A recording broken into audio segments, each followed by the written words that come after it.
Sujeito passivo é o titular de bem jurídico ofendido, aquele que foi lesado pela infração penal cometido pelo sujeito ativo. E aí se subdivide em sujeito passivo formal e sujeito passivo material. Sujeito passivo formal e material. Formal, o Estado, né? É o constante, que sempre é prejudicado quando ocorre infração penal, e o material é o sujeito que é titular de bem jurídico tutelado, protegido. Beleza? Só passando bem rápido aqui nessas questões. Sujeito de infração, tá? Porque a gente já teve uma aula completinha sobre isso, tá ok? Aqui é só para você fazer uma revisão dos principais pontos e que você que chegou agora, que está nessa turma, nesse módulo, não caia de paraquedas, tá? Então, módulo 1, tópico 1, passado nos principais pontos, tópico 2, passado nos principais pontos. Como é que isso cai? Como é que isso cai em concurso, né? E aí a gente tem uma questãozinha simples, tá? Questãozinha simples. Responda aí, para mim, por gentileza, essa questão. Né? Segundo o Código Penal, é considerado sujeito ativo aquele que pratica a infração penal, podendo ser qualquer pessoa, independente da idade. Certo ou errado? Responda aí. 2 segundinhos. E aí, verdadeiro ou falso? Questão fácil, né? Essa questão é fácil. Falso. Débora respondeu falso. Pronto, beleza. Mais alguém acompanha? Pronto. Ó, só veja só. A gente, às vezes, no concurso, a gente, às vezes, quer buscar o impossível, né? O mais difícil. Mas, no concurso, funciona o básico. E pensa numa coisa. Ó, concurso. É o seguinte, a regra é simples. É um mar de conhecimento e um palmo de profundidade. É um mar de conhecimento e um palmo de profundidade. Não adianta você pegar só um conteúdo, dizer, eu vou destruir, vou saber tudo que tem para saber sobre esse conteúdo. E negligencia os outros. Pô, vai no simples, vai no fácil, que dá certo, pô. Né? Você tem que ver muita coisa e aprofundar pouco, né? Deixa para aprofundar valendo aí mesmo um mestrado e um doutorado, né? Enfim. Mas, ou dependendo da fase, segunda fase, prova oral, você dá uma aprofundada. Mas primeira fase, pô, é aquela velha história, um oceano de conhecimento e um palmo de profundidade. Beleza? Foca nisso. E o simples, é o simples que resolve o jogo muitas vezes, tá bom? Ó, realmente a questão ela está errada, tá? A questão está errada. Por quê? Não é independente de idade. Tá? A questão é independente de idade. Como eu falei, um menor de 18 anos não pode ser sujeito ativo de crime. Ele é sujeito ativo de um ato infracional análogo ao crime. Mas ele não é sujeito ativo de crime. Beleza? Outra questão, para você ver como é que cai, o que pode cair, o tópico 1 e 2 do seu edital em questão, está aí. Ó. A infração penal somente poderá ser cometida por pessoa física. Certo ou errado? Questão, a tirada da Polícia Civil, né, de Santa Catarina. Prova de escrivão da Polícia Civil. Veja aí. Beleza, Adriana. Errado. Errado. Alguém poderia, já que falou, poderia dizer por que está errado? Por que essa questão está errada? Porque pode ser sujeito ativo a pessoa jurídica em crimes ambientais. Beleza, nos crimes ambientais. Crimes ambientais. Perfeito, parabéns. É isso, tá vendo? É o simples que resolve a coisa. A gente tem que começar com o simples, para não se desesperar querendo encontrar coisas, muito difícil. Né? Eu tenho que parar com isso, Anderson, porque eu já estou voando aqui na questão. Já querendo dar outra resposta. É isso. Eu vou até te falar uma coisa. Não dar outra resposta, complementar a resposta. Sim. Eu estava até falando conversando com o Wendel isso, às vezes a gente, por exemplo, numa segunda fase ali, prova prática, prova para Delta, às vezes você viaja demais na questão, a questão está leve, você não está fácil demais, você tem um peguinho aqui, está errado, você começa a viajar, aí faz, realmente, às vezes uma coisa brilhante, mas não é a resposta da questão, sabe? Não é a resposta da questão. Então, às vezes a gente tem que até saber como responder as questões na prova, né? Não adianta a gente querer aprofundar demais, acaba perdendo, né? Isso é característica de quem está estudando muito, né? Ó, o Estado sempre será sujeito passivo formal de um crime. Certo ou errado? Certo ou errado? Diana disse que certo. O que mais? Certo ou errado? Certo, também acho que é certo. Certo. Beleza, é certa essa questão, exatamente. Como eu falei, o Estado é o sujeito constante, passivo constante, né? de um crime. Então, o Estado sempre será sujeito passivo formal, né, de um crime. Está correta a questão. Tá? Beleza, vocês viram aí como é que as questões caem em concurso. Que cai, essas questões, isso é besteira, isso é simples. É simples. Por isso mesmo que a gente não pode errar essas questões. Porque imagine, se é uma questão simples, se desse, todo mundo vai acertar e você erra, caramba, pô. Né? Então, essas questões simples a gente tem que acertar e as difíceis a gente tem que acertar também, né? E nessa luta aí, tá bom? Aqui, pra gente não cair paraquedas, como eu venho dizendo, ó, a gente vai dar um enfoque geral hoje em culpabilidade, tá? Mas eu quero que você perceba o seguinte, que você note o seguinte, que nós temos vários conceitos de crimes e um deles é o conceito analítico ou dogmático de crime, tá? Conceito analítico. O conceito analítico é um conceito que ele estuda, que ele observa as estruturas, né, do crime para poder defini-las, né, cada um. Quando a gente diz assim, eu estou aplicando um método analítico, na verdade, eu estou sedimentando as coisas, dividindo em partes, observando as estruturas e compreendendo cada uma delas à luz desse estudo analítico, tá? A gente classifica as estruturas. E não é diferente, tá? E não é diferente aqui quando a gente traz esse método das ciências duras, né, das ciências exatas, a gente traz para as ciências jurídicas e aplica isso aqui na teoria geral do crime. Então, pessoal, quando eu trago um conceito analítico de crime, eu vou olhar as estruturas do crime. E é o que a gente costuma dizer sempre. O que é crime? A gente, crime é um fato típico ilícito realizado por um agente culpável. Tá certo? Estamos adotando aqui o conceito tripartido de crime. Porque eu estou apresentando três estruturas. Tipicidade, né? Fato típico, um fato ilícito e a culpabilidade. Tá? Só que tem a teoria bipartida que considera crime como sendo fato típico e ilícito, despreza a culpabilidade. Para a teoria bipartida, culpabilidade não é elemento do crime. Para a teoria bipartida, a culpabilidade é um pressuposto de aplicação da pena. Tá? Aqui nós vamos estudar a teoria tripartida. Tá? Por que vamos adotar a teoria tripartida? Porque é o que é adotado, é o que cai em concurso, é assim que o examinador cobra, é o que serve hoje, no estágio atual de evolução do nosso direito, é o que serve para a gente a teoria tripartida. Bipartida se adota raramente, né? O pessoal adota em alguns concursos em São Paulo, né? Enfim. Mas, de modo geral, teoria tripartida. Crime é fato típico e ilícito realizado por um agente culpável. Tá bom? Trouxe aqui de maneira esquematizada, aquela velha promessa de esquematizar para se tornar mais fácil para você, para que você observe e ative a sua memória visual, para que no dia da prova, você quando fechar os olhos assim, não estou querendo lembrar disso, fecha os olhos, entra no teu palácio mental e encontra lá na memória visual as respostas, tá? Teoria analítica bipartida, crime é um fato típico e ilícito, né? Formado pela tipicidade e ilicitude. Para a teoria tripartida, você tem aqui, 3 elementos. Por isso chama tripartida, né? Fato típico, ilicitude e culpabilidade. Quadripartida, crime é um fato típico, ilícito, realizado por agente culpável e com punibilidade. Tá? Nós vamos estudar hoje um enfoque nessa teoria tripartida, tá bom? Só que aqui eu trago para você a árvore do crime. Por que eu trago a árvore do crime? A gente começa a falar de tanta coisa dentro da teoria geral do crime e você não sabe onde está cada coisa e você se perde e mistura o pensamento. Então, para te ajudar a compartimentar essas ideias, eu trouxe aqui a árvore do crime, de maneira geral, bem divididazinha, para você saber onde está cada coisa, para quando você for estudar, você dizer, opa, isso está aqui, isso está ali, né? Para ajudar a tua compreensão, tá bom? Então, quando eu estou falando de fato típico, 3 elementos, teoria tripartida, fato típico, tenho aqui a ilicitude e a culpabilidade, tá? Temos esses 3 elementos. Eu tenho uma conduta. E claro, reitero, para você que já vem estudando, está papirando, vou tratar isso aqui à luz da teoria finalista da ação, tá? Teoria finalista. Não vou nem fazer essa digressão histórica aqui, porque a gente já falou sobre causalismo, a gente já falou sobre neocantismo, a gente já falou sobre funcionalismo. Temos essa aula completa sobre fato típico.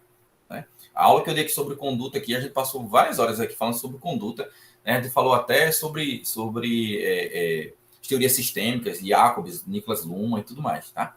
Mas vamos focar aqui hoje no básico, a título de revisão até chegar em culpabilidade. Tá? Então eu tenho uma conduta, que é o primeiro elemento aqui do fato típico. Eu tenho aqui a conduta, tá? Conduta. Ela pode ser dolosa ou culposa, comissiva ou omissiva. Dolosa quando o indivíduo ele quer realizar, né? Ele tem essa vontade de realizar alguma coisa, ele vai lá e faz. Eu tenho uma culposa quando o indivíduo ele não tem intenção de realizar, mas acaba realizando a conduta seja por negligência, imperícia, né, por imprudência, enfim. Tem uma conduta comissiva e omissiva. Comissiva quando ele faz algo, omissiva quando ele deixa de fazer algo, tá? Então, isso aqui, a gente quando estuda conduta dolosa e culposa, a gente está estudando a conduta, tá? A conduta.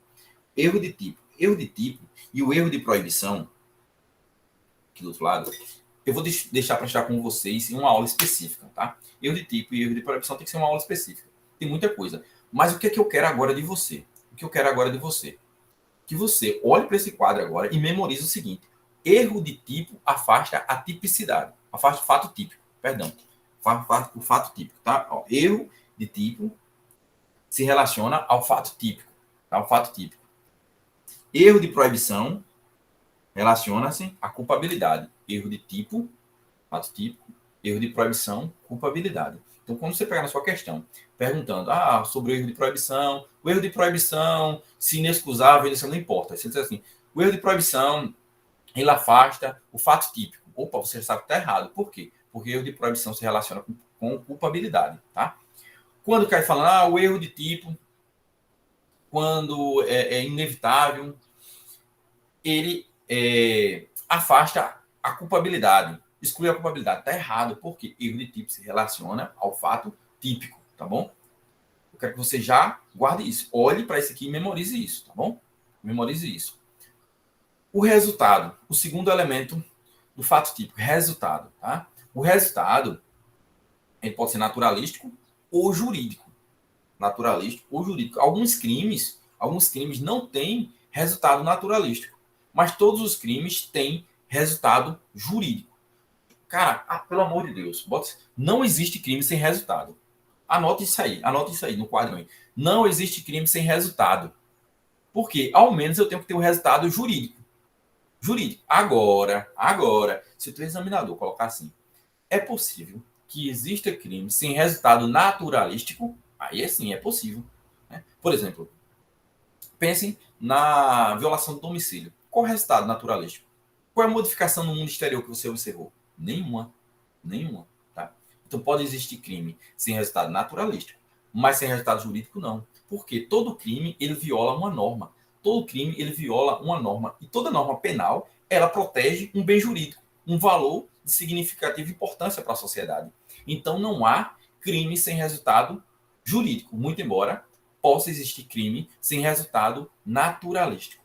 Beleza, entendeu isso? Não vai cair nesse peguinha. Jura para mim que não vai cair? Pronto. Vamos seguir, tá? Ó, detalhe, nexo de causalidade, né? É aquilo que liga a conduta do agente ao resultado. Ele liga o nexo ele liga a conduta do agente ao resultado.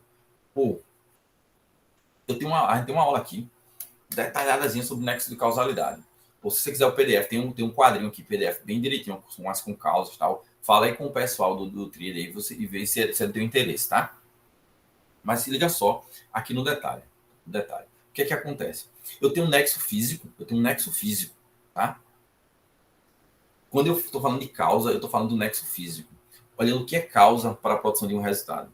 Ou se eu saco a minha arma, e atiro um indivíduo por fio, ele morre, cara, o fato de disparar contra ele tem um nexo. Ele só morreu porque eu disparei contra ele, tá? Mas eu só disparei contra ele porque eu tenho uma arma na mão. Se eu tenho uma arma na mão é porque alguém me vendeu essa arma. Então o fato de ter me vendido essa arma é nexo também, né? Faz parte do nexo, é causa. E aí a gente sai fazendo essa regressão, sai voltando e observando. Então, na verdade, tudo vai ser causa. Né? Aí você vai dizer, pô, Anderson, mas causa, né? Eu tenho lá no Código Penal artigo 13. O que é causa, né? Causa é tudo aquilo que contribui para a produção do resultado, como ele ocorreu. Por quê? Se eu retirar da cadeia causal, do desdobramento, se eu retirar alguns eventos e aquilo modificar, eu sei que não é causa. Né? Aliás, eu vou dar aqui um exemplo para ficar mais claro para você, tá? Para a gente poder identificar a ideia de causa. Imagine que eu querendo matar o meu desafeto. Eu quero matar o Wendel, por exemplo. Aí eu compro um bolo. Vou no mercado, compro um bolo. Coloco o veneno no bolo. Compro um refrigerante também. Chego em casa, preparo tudo, saio, fumo um cigarro. Aí eu não fumo, mas vamos colocar um cigarro aqui no exemplo, né? Vou lá, fumo um cigarro. Sirva o bolo ao Wendel, o refrigerante, o Wendel vai lá, come e morre. Né? Se você for olhar esse desdobramento causal, o fato de comprar bolo, se eu não tivesse comprado um bolo, é usar do terceiro, né? Veja só. Qual o detalhe disso, né? Qual o detalhe disso? Veja só. Se você pega o bolo, né? Se eu não tivesse comprado o bolo, ele não tem morrido envenenado comendo um bolo. Então, comprar o bolo é causa para o delito. Se vir comprar o veneno para colocar no bolo é causa para esse evento. Mas fumar um cigarro não altera em nada. Não altera em nada. Fumar um cigarro, ele teria morrido da mesma forma. Então, fumar o cigarro ali, esse ato, não é causa para esse delito, tá? Para esse evento. Se a gente for fazendo essa regressão, a gente vai voltar até Adão e Eva, até os primórdios, né? Tudo seria causa. Qual o detalhe? Por exemplo, eu que saquei a arma, presta atenção, eu que saquei a arma e efetuei contra o meu desafeto, um tiro contra o meu desafeto, e ele veio a falecer. Ora, se meus pais não tivessem namorado em um determinado momento, eu não estaria aqui. Então, meus pais são causa. São. Se meus avós não tivessem namorado em um tempo ali, não teria tido meu pai, não teria tido minha mãe, eu não estaria aqui. Meus avós são causa. E assim sucessivamente. Perceba. A imputação penal, ela não retroage até meu pai, até o meu avô, ou até o cara que me vendeu o veneno, ou até a pessoa que fez o bolo. Não retroage porque a gente aplica aqui uma causalidade psíquica subjetiva, ou seja, a gente vai observar se houve dolo ou culpa. Então é o dolo e a culpa, essa causalidade psíquica que freia a responsabilidade penal, tá? Porque a causa vai retroagir até o infinito. É nessa perspectiva que eu tenho que aplicar a causalidade subjetiva do professor Thierry, tá? Professor sueco Thierry. Ou seja, eu vou olhar se agiram com dolo ou com culpa. É o dolo e a culpa que freia a responsabilidade penal. Isso nesse sistema que nós temos. Mas aqui eu coloquei para você teoria da imputação objetiva. Cara, também precisaria de uma aula para falar para você só sobre teoria da imputação objetiva. Mas eu quero que você tenha em mente o seguinte. A teoria da imputação objetiva, na verdade, o melhor nome para ela seria teoria da não imputação objetiva. Porque o que ela busca realmente é evitar que haja uma imputação objetiva. Enquanto a Adriana que gosta de estudar essas teorias mais pesadas, né? Bom, enquanto essa nossa teoria que nós adotamos hoje, a teoria da condição sine qua non, ou da causalidade adequada em alguns casos, enquanto a teoria da condição sine qua non considera a causa tudo aquilo que contribui para o resultado, e a responsabilidade penal ela só não retroage para todo mundo, porque ela esbarra na responsabilidade subjetiva, no dolo, na culpa, para a teoria da imputação objetiva, né, eu coloco ali um nexo normativo. Eu tenho um nexo físico, dessa primeira teoria, coloco um nexo normativo, só para depois, então, passar para a causalidade psíquica, ou seja, dolo e culpa. Tá? Dolo e culpa. Então, a teoria da imputação objetiva, quando ela cria um nexo normativo, ela busca, na verdade, evitar que haja uma responsabilidade penal objetiva. E aí nós temos requisitos do professor Roxin, temos requisitos do professor Guiton Jacobs, tá? Para definir o que seria esse nexo normativo. Bom, vamos ter uma aula só para isso. Pois não. Aprofundar nessas matérias? Ou é só uma revisão? Não, isso aqui eu estou indo só na revisão, porque eu vou entrar em culpabilidade. A culpabilidade eu vou detalhar mais, que é o tema da nossa aula, tá? Mas eu estou trazendo aqui porque, para quem chegou aqui, caiu do paraquedas nessa turma agora, pô, estou perdido. Onde é que é cada coisa? Onde é que está cada coisa? Eu não quero que isso aconteça. Eu estou aqui preocupado com a aprendizagem mesmo, tá? Então, estou mostrando o primeiro elemento do substrato do crime, que é o fato típico.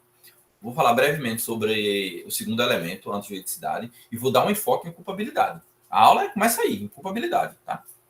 Aí, antes eu quero criar aula completa sobre o nexo de causalidade.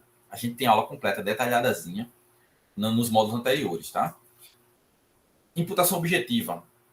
Quando a gente começa a estudar temas avançados, né, eu vou ter uma aula só para definir melhor teoria de imputação objetiva, tipicidade conglobante, erro de tipo e erro de proibição, apesar que erro de proibição eu ainda pretendo trabalhar aqui nessa turma, tá bom? Mas a ideia é essa. Tá? Então, quem perdeu a turma anterior, né, essa evolução, não se sinta perdido agora, porque de imediato você vai saber que nós estamos, mesmo de maneira breve, tocando nos principais pontos. Nós estamos vendo aqui o primeiro elemento do substrato de crime, que é o fato típico. Tá? Depois vamos ver o segundo elemento, a ilicitude ou antijuridicidade, são sinônimos, né? E vamos descer a lenha